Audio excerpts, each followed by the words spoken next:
Bueno, vamos a hablar de ese tema tan interesante, apetito, cerebro y moralidad dentro del gran conflicto, desde una explicación bíblica y fisiológica. Y es que como ya lo habíamos mencionado antes, nunca antes en la historia hubo tanta información, tanto contenido, tanto entretenimiento y saturación mental. Y es que al mismo tiempo el discernimiento estaba por el suelo. Pero hay un criterio que encontramos en la escritura y es la tesis de esta conferencia. Y es que la escritura revela que la degradación moral no comienza en el acto mismo del pecado visible, sino que es el resultado de la degradación de las facultades mentales y físicas. Y nuestras facultades mentales, como ya lo sabemos, dependen de cómo nos alimentamos y de cómo tratamos y cuidamos nuestro cuerpo. Y vamos a ver que es un asunto de causa y efecto.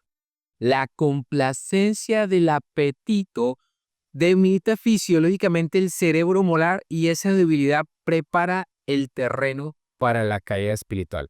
Voy a repetirlo y voy a leerlo una vez más. Ustedes lo tienen allí. La complacencia del apetito debilita fisiológicamente el cerebro moral y esa debilidad prepara para la caída espiritual. Y vamos a ver el patrón bíblico y vamos a comenzar desde el Génesis. Vamos a ver allí, podemos ver el texto que tenemos, Génesis capítulo 3, versículo 6, dice, y vio la mujer que el árbol era bueno para comer y que era agradable a los ojos. O este comienzo bíblico de la caída del hombre comienza con un asunto de dieta, del apetito, y quiero que tengamos presentes esa palabra, apetito. Resulta que en el libro Consejos sobre el régimen alimenticio, en la página 145, nos dice lo siguiente. Adán cayó por la indulgencia del apetito. Fue la primera puerta por la cual Satanás obtuvo acceso al hombre.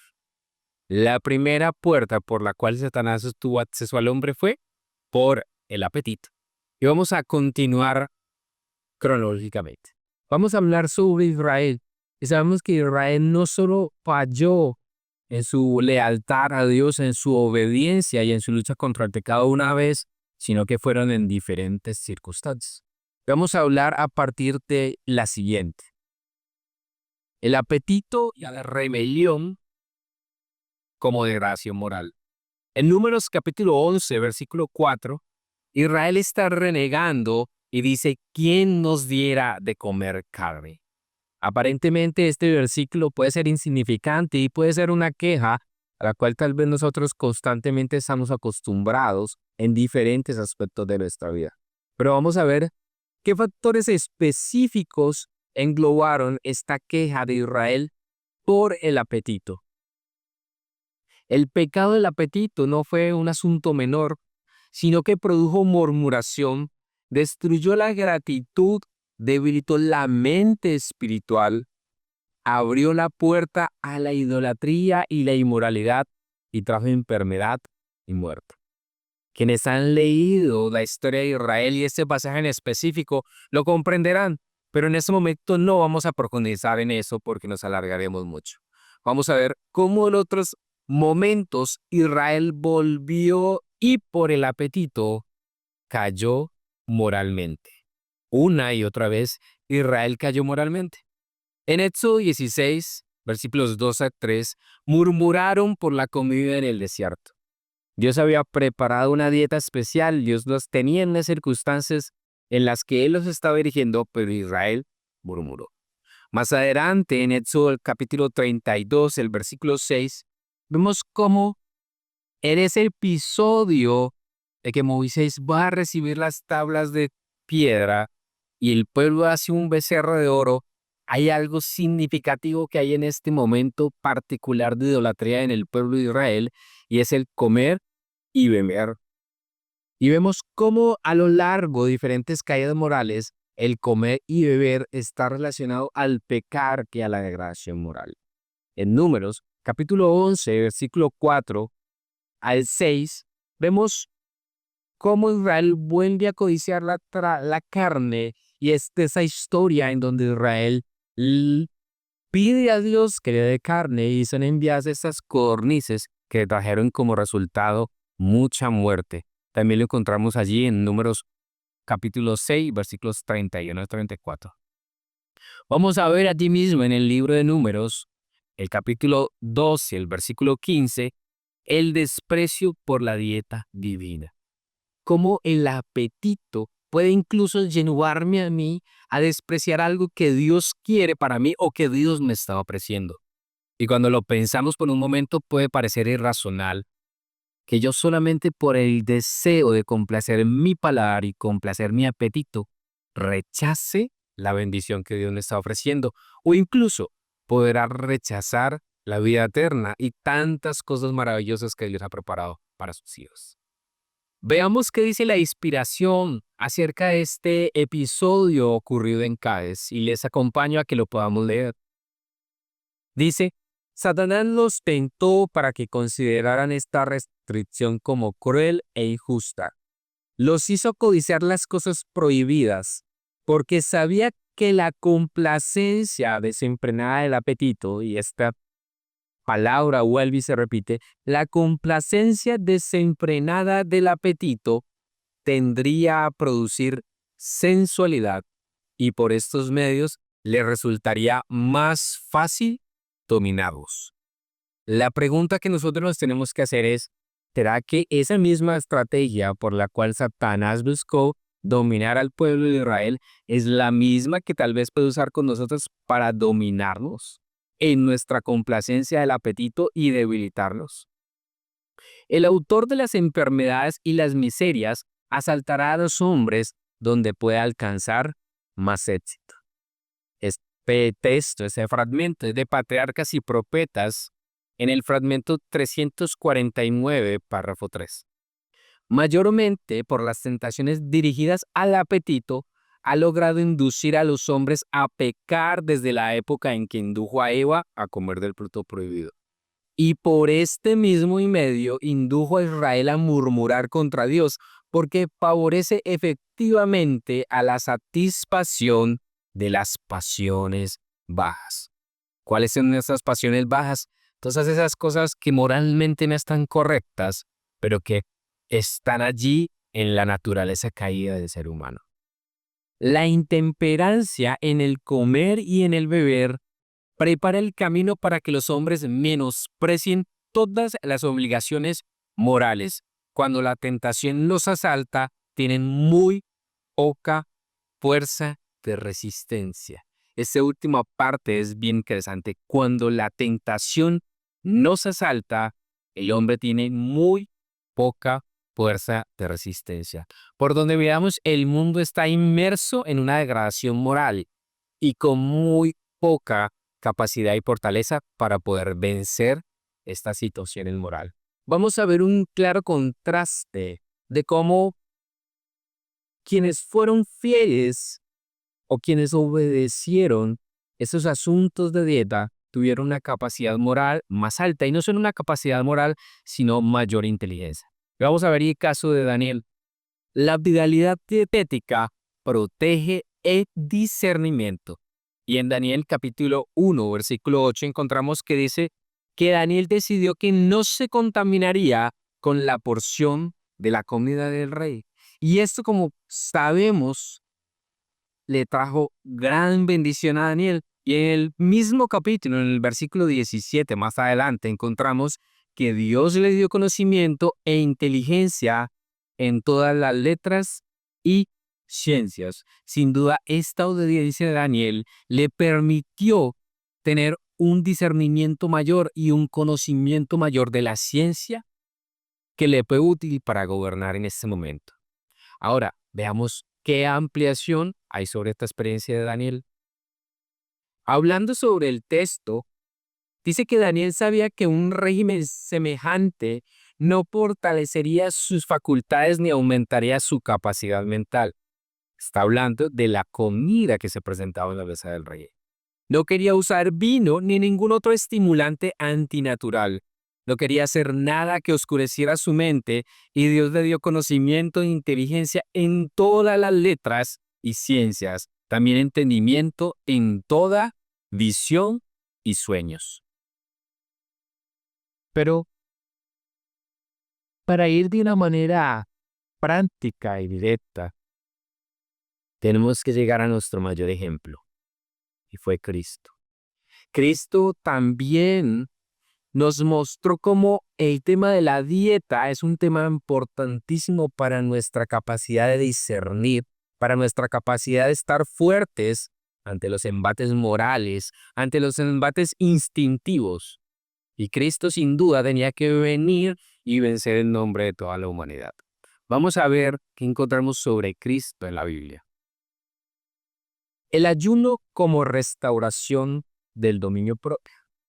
En Mateo capítulo 4, versículo 2, dice, y después de haber ayunado 40 días y 40 noches, tuvo hambre.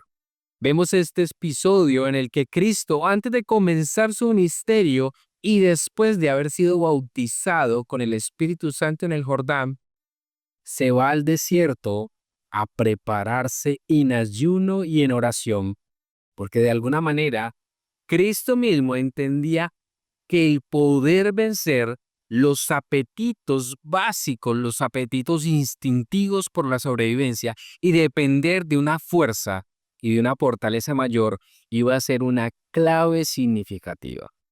Vemos que al final de su ayuno, Cristo vivió una de las tentaciones más fuertes por parte misma del enemigo. Y vemos que nos menciona el libro El deseado de todas las gentes, el capítulo 12, titulado La tentación, acerca de este tan interesante pasaje. Dice de la siguiente manera: para Cristo, como para la santa pareja del Edén, el apetito fue la base de la primera gran tentación.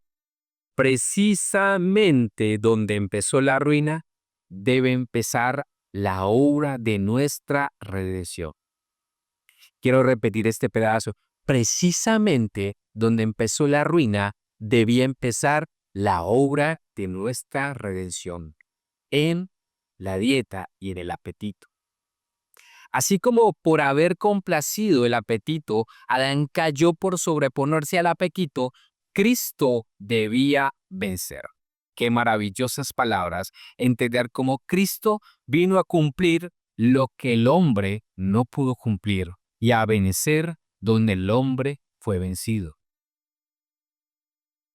Para terminar este párrafo dice de la siguiente manera: habiendo ayunado 40 días y 40 noches después tuvo hambre y llegándose al tentador dijo, si eres hijo de Dios, di que estas piedras se hagan pan. Mas él respondiendo dijo, escrito está, no solo de pan vivirá el hombre, mas con toda palabra que sale de la boca de Dios. Ese tema de la dieta es un tema bastante discutido, pero es sencillo. No es un asunto de salvación, sino es un asunto estratégico para que nuestra mente y nuestras facultades tengan las capacidades para poder triunfar, para poder tener mayor conocimiento, discernimiento, no solo espiritual, sino en ciencia y en conocimiento. ¿Quieren que lo comprobemos con la inspiración que encontramos en el libro El deseado de todas las gentes? Vamos a leer lo siguiente. Desde el tiempo de Adán hasta el de Cristo, la complacencia de los deseos propios había aumentado el poder de los apetitos y pasiones, hasta que tenía un dominio casi ilimitado. Así, los hombres se habían degradado y degenerado por sí mismos, no podían vencer. Cristo venció en favor del hombre, soportando la prueba más severa y por nuestra causa ejerció un dominio propio más fuerte que el hambre o la misma muerte. Esta primera victoria entrañaba otros resultados de los cuales participaban todos nuestros conflictos con las potestades de las tinieblas. Este último texto, esta última oración, quiero repetirla porque menciona a todas nuestras luchas. Dice, esta primera victoria entrañaba otros resultados de los cuales participaban todos nuestros conflictos con las potestades de las tinieblas. Ustedes y yo tenemos que enfrentar conflictos con las potestades de las tinieblas y normalmente, esto es una realidad que tengo que mencionar, normalmente estamos arrastrados y vencidos. Día a día somos vencidos. Pero Cristo venció en este aspecto para que nosotros hoy pudiéramos también vencer. Y ahora vamos a hablar cómo podemos entender esto de una manera fisiológica, cómo podemos entenderla de una manera en nuestro organismo.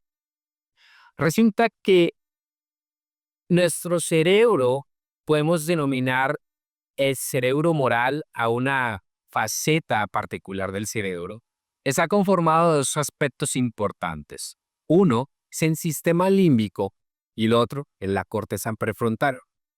Estos dos elementos fisiológicos del cerebro se complementan para conformar lo que llamaremos el cerebro moral.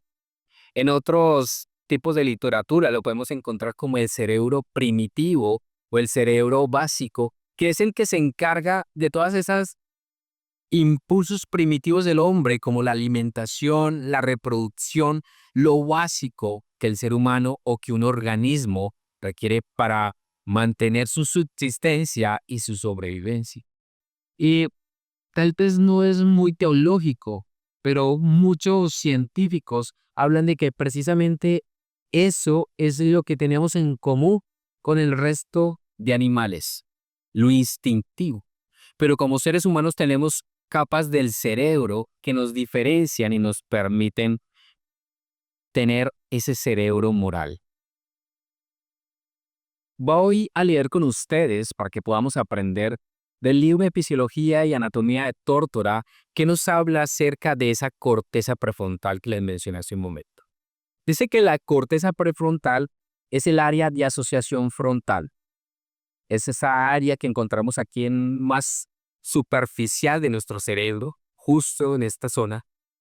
Es un área extensa en la porción anterior del lóbulo frontal que se encuentra más bien desarrollada en primates y especialmente en el hombre.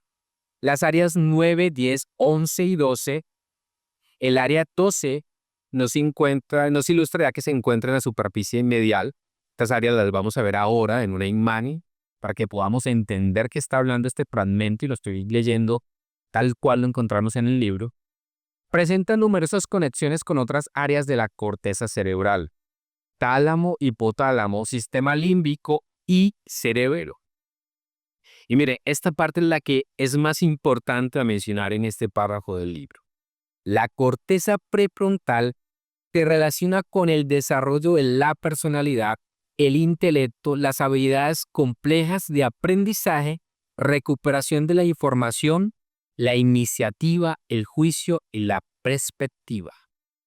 El juicio, las capacidades comunicativas, mejor dicho, allí engloba una gran cantidad de circunstancias que nos identifican individualmente a cada uno. Y no termina allí. También tenemos el razonamiento, la conciencia, la intuición, el humor, planificación para el futuro y desarrollo de ideas abstractas. Cuando una persona, miren esta parte bien interesante, ¿qué pasa cuando esta área está afectada? Cuando una persona sufre lesiones bilaterales en ambas cortezas premotoras, se vuelve ruda, desconsiderada, incapaz de planear el futuro y de prever las consecuencias de sus palabras o de su comportamiento. O sea que si yo tengo daño en estas regiones de la corteza frontal a nivel bilateral, entonces yo no tengo la capacidad de entender que mi comportamiento puede afectar situaciones futuras. Ahora, podemos entender por qué para algunas personas que viven una vida tal vez de hábitos no tan correctos moralmente, no tienen un concepto adecuado de qué puede pasar al morir, o que vamos a ser juzgados, o que hay una salvación en juego. Podemos ahora comprender el comportamiento de muchos que tienen estas zonas de cerebro afectadas. Aquí tenemos la imagen y precisamente allí podemos ver las regiones 10, 11 y 9 de la corteza prefrontal que les mencionaba allí. Allí está señalado en amarillo la corteza prefrontal. Y había otra región del cerebro moral del que estábamos hablando hace un momento y era el sistema límbico. Sistema límbico es un sistema que está conformado por varios núcleos dentro del cerebro. Vamos a leer también de otro libro de fisiología, el libro Guyton. Dice de la siguiente manera, quiero que ustedes lo puedan leer allí, dice, la palabra límbico significa limítrofe. En su origen, este término se empleó para describir las estructuras fronterizas que regulan y rodean las regiones basales del cerebro. Pero cuanto más hemos estudiado sus funciones, la expresión del sistema límbico se ha ido dilatando para referirse a todo el circuito neuronal que controla, escuchen bien, el comportamiento emocional. Entonces, hasta aquí podríamos entender que el sistema límbico controla el comportamiento emocional. Dice, y los impulsos de las motivaciones y compone un fundamental sistema límbico, es el hipotálamo con sus estructuras apiles. Además de sus funciones dentro del control de comportamiento, estas regiones regulan muchos estados internos del cuerpo, como la temperatura corporal, la osmolaridad de los líquidos corporales y los impulsos para comer y beber. O sea que mi sistema límbico también regula los impulsos que yo tengo para comer, para beber y por supuesto entonces qué como y qué bebo. Para controlar el peso corporal y estas funciones internas se denominan en su conjunto funciones vegetativas del encéfalo y su control se encuentra íntimamente emparentado con el comportamiento. Entonces, como ya lo mencionamos, sistema límbico, comportamiento y motivaciones para lo que como, lo que bebo y cómo lo hago, por supuesto. Vamos entonces a seguir hablando un poquito de esta parte anatómica, de lo que nos menciona en el Guyton y a poder ver un poquito la imagen. Dice, la anatomía funcional del sistema límbico y su posición clave en el hipotálamo. Entonces el hipotálamo es el que nos va a regular todas las situaciones emocionales que manejamos a nivel neuronal. Dice, ofrece las estructuras anatómicas del sistema límbico, quedando de manifiesto que se destaca un complejo interconectado de elementos basales. Voy a saltar esta parte y voy a ir directamente a la imagen. Y es toda esta región rosa que ustedes pueden ver allí. Allí hay diferentes núcleos y diferentes áreas del cerebro que se encargan de regular lo que ya se ha mencionado. Aquí tenemos otra imagen donde vemos cómo el hipotálamo ocupa el centro de control del sistema límbico, del sistema del comportamiento y de las emociones, y alrededor tenemos allí a diferentes elementos, estructuras del cerebro, como son el hipocampo, la amígdala, el área septal, el cuerpo calloso y todas estas regiones en cargo. Pero entonces, ahora vamos a decir, bueno, ya hablamos de toda esta parte anatómica y fisiológica y hemos entendido varias cosas importantes. Y es que en el cerebro hay unas estructuras que se encargan de controlar mi comportamiento y mis emociones. Pero ¿qué es lo que pasa?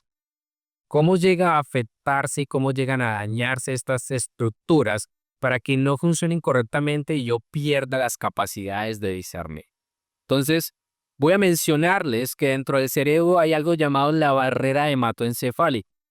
Esta barrera es una barrera de capilares y diferentes elementos fisiológicos que impide que pasen sustancias contaminantes al cerebro, sustancias tóxicas, bacterias, cualquier elemento que pueda dañar mi cerebro. Pero ¿qué pasa? Existe la posibilidad, y está totalmente relacionado, que de acuerdo a lo que yo como y de lo que yo alimento mi organismo y va a mi sangre, de esta misma capacidad se fortalece mi barrera hematoencefálica o puede llegar a fallar la barrera hematoencefálica. Entonces, con el consumo de ciertos alimentos, la barrera hematoencefálica se debilita al punto de poder llegar a permitir permear elementos que no deberían subir a nivel sanguíneo cerebro. Y entre esos es el azúcar. Entonces, vamos a hablar específicamente de los azúcares y cómo afectan estas estructuras del cerebro. Dice que los azúcares aumentan la inflamación cerebral, alteran los neurotransmisores como la dopamina, la serotonina y disminuyen la capacidad de la inhibición conductual. Entonces, de manera básica, en mi cerebro hay unos neurotransmisores que son estimulados y que pueden ser alterados por el consumo de azúcar. Porque cuando consumimos azúcar hay una segregación de ellos. Y si yo la consumo de manera desmedida o de una manera para la cual mi organismo no fue construido, esta segregación de neurotransmisores va a ser anormal. Entonces, vamos a ver cómo el consumo intermitente y excesivo de azúcar, esta es una investigación, ahí abajo pueden ver ustedes el artículo de la revista científica en donde está ese fragmento, dice, el consumo intermitente y excesivo de azúcar produce una liberación repetitiva de dopamina, lo que les estaba mencionando, en el núcleo accumbens, uno de esos que estaban en las figuritas anteriores, alteran la señalización opioide y conduce a cambios neuroquímicos similares a los observados en las drogas de abuso. Imagínense el nivel de comparativa que estos estudios han llegado, que yo puedo tener un daño parecido al de las drogas de abuso. Vamos a continuar y vamos a ver otro punto interesante y es la dopamina. La dopamina entonces me va a generar necesidad de estímulos más intensos, menor satisfacción y mayor impulsividad. Y hay un estudio también que hay muchos estudios, pero hay un estudio que quiero mencionarles aquí. Dice, estudios muestran que alimentos altamente palateables activan los mismos circuitos de recompensa que sustancias adictivas. Esto es un estudio de una revista clínica de nutrición en el 2002. ¿Y qué nos dicen los libros inspirados? El régimen alimenticio en la página 69 le dice muy claro. La indulgencia del apetito es la causa de la degradación moral. Luego tenemos testimonios para la iglesia, tomo 3, página 163. Las facultades morales se debilitan. ¿Cuánto? Se satisface el apetito. Miren, estos temas del azúcar y la dopamina son temas que vamos a tocar más a profundidad. Tal vez estamos yendo muy superficialmente, pero el tema de la conferencia es para entender cómo los alimentos pueden llegar a afectar mi discernimiento, mi cerebro y mi comportamiento moral. Ya luego en otros videos vamos a profundizar cada uno de estos temas. Mis amigos, el gran conflicto se libra en nuestra mente, en nuestro cerebro, en mis facultades, en mis capacidades de decidir. Y todo eso está estrechamente relacionado, como ya lo vimos, con la alimentación. Si yo me alimento de una manera incorrecta, no voy a tener la capacidad de discernir correctamente. No voy a tener capacidad de entender los mensajes divinos y mucho menos la ciencia y el conocimiento que Dios le ha dado al hombre para que se desarrolle en esta tierra. La victoria espiritual, mis queridos amigos, comienza cuando el apetito deja de gobernar y Cristo ocupa su lugar legítimo. A veces le estamos dando un lugar al apetito que nos está haciendo perder no solo la vida celestial, sino la vida aquí en esta tierra, porque estamos mermando nuestras capacidades cognitivas. Pero si le damos ese lugar a Cristo y ponemos ese correcto orden de Dios para nuestra alimentación, sin duda vamos a ser bendecidos como Daniel en nuestro discernimiento y en nuestro entendimiento. Así que muchas gracias, les acompaño a que se suscriban, a que sigan pendientes de los próximos videos.